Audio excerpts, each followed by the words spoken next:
Pemirsa, angin kencang dan hujan deras melanda pesisir kota Parepare, Sulawesi Selatan. Satu unit mobil minibus milik seorang guru SD rusak tertimpa pohon tumbang. Cuaca kota Parepare tiba-tiba berubah dengan turunnya hujan deras disertai angin kencang pada Selasa pagi. Angin yang berhembus kencang ini membuat satu pohon besar di halaman sekolah SDN Negeri 12 kota Parepare tumbang dan menimpa mobil minibus milik seorang guru. Tim evakuasi gabungan dari BPBD Damkar dan juga Polres serta Brimob ini langsung melakukan evakuasi dengan membersihkan sisa-sisa pohon tumbang yang menimpa mobil tersebut. Beruntungnya pohon tidak menimpa ruang kelas di sekolah tersebut. Selain itu pemirsa, warga kota Parepare juga diminta untuk mewaspadai kondisi cuaca buruk yang kerap melanda daerah tersebut dalam beberapa hari terakhir.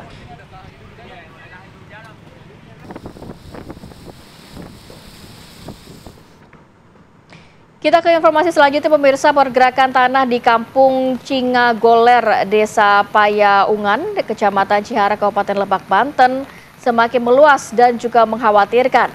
Hampir semua rumah mengalami kerusakan, semua warga pun diungsikan ke tempat yang lebih aman. Dan seperti inilah kondisi rumah warga Kampung Cingagoler, Desa Payaungan, Kecamatan Cihara, Kabupaten Lebak, Banten yang mengalami kerusakan. Bisa dilihat pemirsa, ini kerusakan semakin meluas dan mengkhawatirkan. Kondisi perkampungan pun terlihat sepi karena seluruh warga yang berjumlah 23 kepala keluarga diungsikan ke tenda darurat. Peristiwa terjadi setelah Kampung Cingagoler diguyur hujan deras yang berujung terjadinya retakan di sejumlah rumah. Sementara Kepala Desa Payaungan Suryana mengatakan ada sekitar 23 kepala keluarga yang terdampak pergerakan tanah dan saat ini semua diungsikan ke tenda darurat.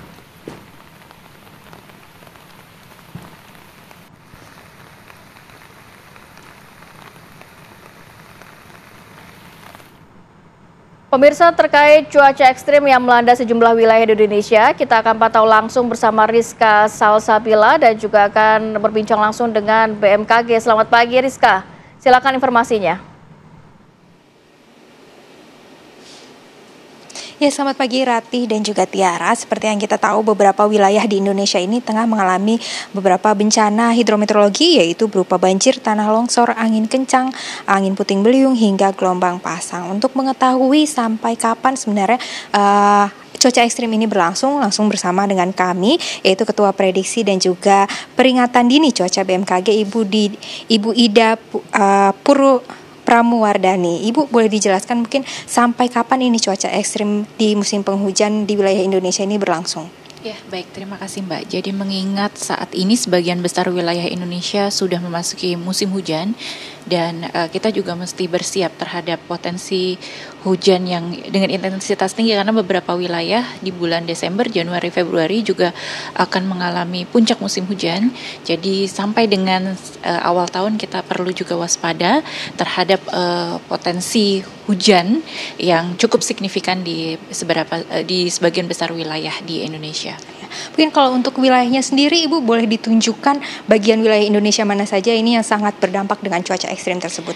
Baik, untuk wilayah Indonesia yang berpotensi terjadi potensi hujan dengan intensitas tinggi, sampai dengan sepekan ke depan ada di wilayah Sumatera bagian selatan, kemudian juga sebagian besar Jawa, Kalimantan bagian barat dan selatan, kemudian Sulawesi bagian selatan, kemudian Bali, Nusa Tenggara Barat, dan Nusa Tenggara Timur ini perlu diperhatikan juga dalam beberapa hari ke depan, karena ada potensi peningkatan. Di sini ada bibit siklon 93S dan 94S.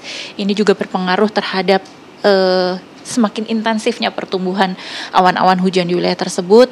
Kemudian tadi di Sulawesi bagian selatan ya, kemudian di Maluku bagian selatan, Maluku bagian tenggara, dan beberapa wilayah di Papua. Jadi memang sebagian besar wilayah Indonesia perlu diwaspadai adanya potensi cuaca ekstrim.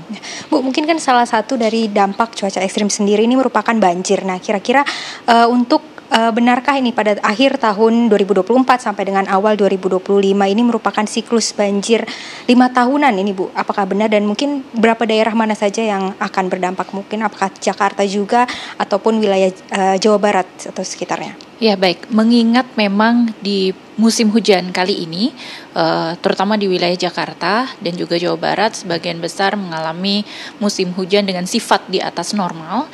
Jadi juga perlu waspada karena sifat di atas normal ini memberikan potensi intensitas yang jauh lebih tinggi dibandingkan normalnya.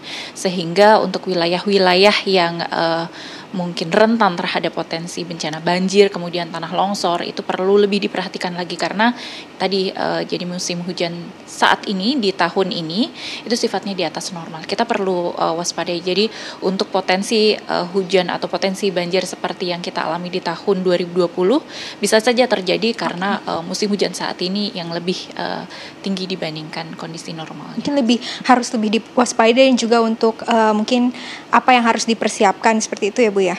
Tentu saja masyarakat perlu memperhatikan kondisi lingkungannya, kemudian memperhatikan atau lebih memahami kondisinya apakah memang lingkungan yang rawan terjadi bencana, kemudian mulai juga memperbaiki kondisi lingkungannya seperti sanitasi, kebersihan lingkungan, pembuangan air dan lain sebagainya. Kemudian juga perlu mengetahui protokol evakuasi ketika terjadi potensi bencana akibat dari cuaca ekstrim. Kemudian yang terakhir adalah tentu saja selalu mengupdate informasi supaya jika ada potensi cuaca ekstrim dapat mengetahui terlebih dahulu. Antisipasi dapat dilakukan lebih awal. Ya, mungkin salah satunya ini kan menjelang Natal dan juga Tahun Baru yang mana juga banyak warga atau maupun masyarakat ini kembali ke kampung halamannya. Mungkin antisipasinya bagi masyarakat ini seperti apa Bu dari BMKG? Ya, tentu saja karena tadi saya sampaikan bahwa memang tahun ini kita sebagian besar terutama di Jakarta, kemudian Jawa Barat dan Jawa Tengah ada di atas normal untuk sifat hujannya, maka memang masyarakat di akhir tahun ini karena ada potensi peningkatan hujan juga, jadi perlu melakukan persiapan yang lebih matang terkait dengan perjalanannya, terutama selalu mengupdate informasi cuaca, memperhatikan kondisi kesehatan karena kondisi hujan nanti yang akan berpotensi tinggi terjadi, kemudian juga kondisi kendaraan tentu saja apakah jalannya licin, kemudian bepergian dengan armada laut, juga melihat kondisi gelombang karena di beberapa wilayah gelombang juga tinggi sampai dengan akhir tahun nanti juga diprediksi beberapa wilayah tinggi seperti itu, dan juga penerbangan tentu saja. Oke, siap. Terima kasih Ibu Ida. Seperti itulah Ratih dan juga Tiara mengenai keterangan untuk masyarakat dari BMKG sendiri menghimbau untuk masyarakat lebih berhati-hati menjelang cuaca ekstrim yang akan berlangsung hingga awal tahun 2025 ini, yang mana juga antisipasi untuk menjaga kesehatan dan juga selalu memperhatikan saat berkendara. Dari BMKG demikian. Baik, Rizka Sasabila melaporkan langsung dari kantor BMKG. Memang ada sejumlah wilayah ya Rati ya yang harus diantisipasi, begitupun juga DKI Jakarta karena memang curah hujan yang masih tinggi hingga hari ini dan juga beberapa bulan ke depan.